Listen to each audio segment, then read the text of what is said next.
जोन बचल बा वो फाट जाई, काहे कि पुरनका वाइब्रेशन नहीं है, इ नौका वाइब्रेशन है। एके सुनबा तो तोहार करेजवा कांपी जाई। सुनील बाबू हाइट अशोकनगर पोखर हिया www.vibrationking.in। रोज मेरे गले में सताए झाड़ते हो, मुझे सीटी बजा कर क्यों लाए मारते हो। रोज मेरे गले में सताए झाड़ते हो, मुझे सीटी बजा कर क्यों लाए मारते हो।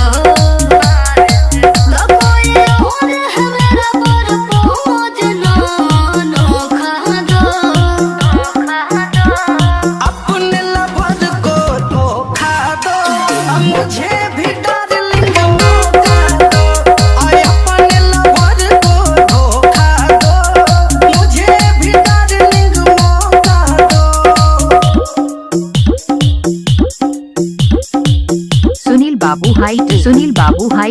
बाबू हाइट अशोकनगर पोखर हिया। डीजे मिक्सिंग कराने के लिए आज ही संपर्क करें। Mobile number 63 87 26 59 69।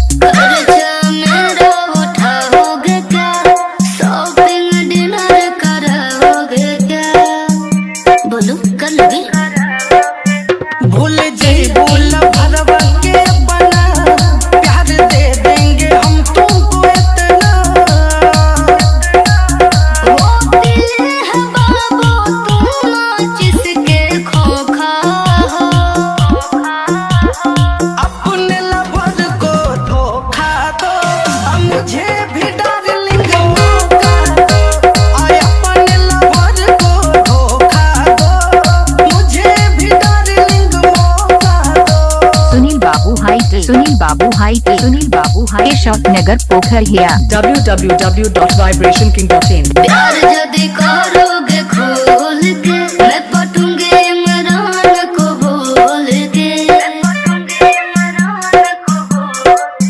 प्यार पालोगी राज करोगी, चांद नाम से ही नाच करोगी। हो मेरा बाबू तूफान है, तुम तो हवा के झोंका हो। आय अपने लवर को धोखा दो, अब मुझे भी डार्लिंग मौका दो।